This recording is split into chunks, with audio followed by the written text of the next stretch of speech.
Getting ready Sundays, William Barclay's daily celebration. The prophet. The prophet is a man with a seeing eye. In the Old Testament, the prophets were the men who could see what was happening. They could see the way history was shaping. Others would be busy dashing about trying to arrange alliances and treaties with Egypt, with Syria, or with some other power.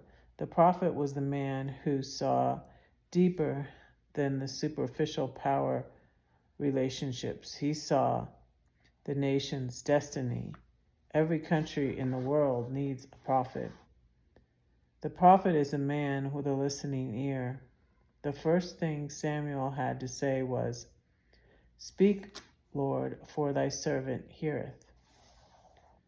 We are often so busy talking, discussing, and arguing that we have no time for listening.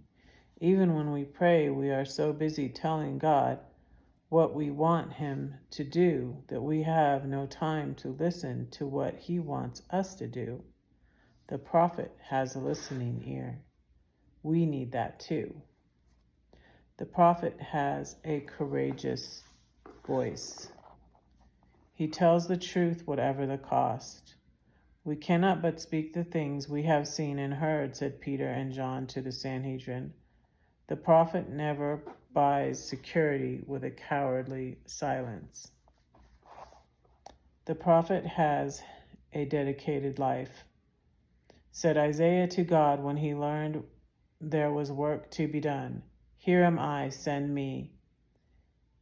He had to do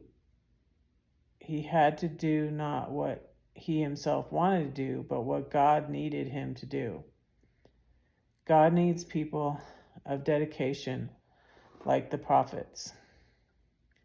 The prophet is a man with a dangerous occupation. Jerusalem was the city that stoned the prophets. Matthew 23:37. Stephen told the Jews that they had consistently stoned the prophets. Acts 7:52. And then he got stoned.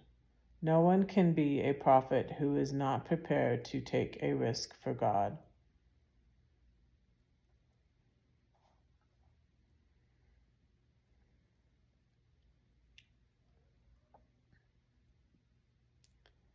I pray that the people in Jerusalem are okay.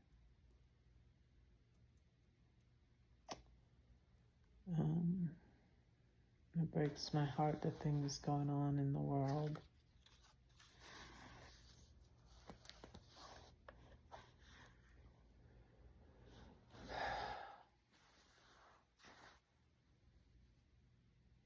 Don't say that no one cares for you, because God does, and I do too. Don't forget to pray for the world and pray for everybody. God bless.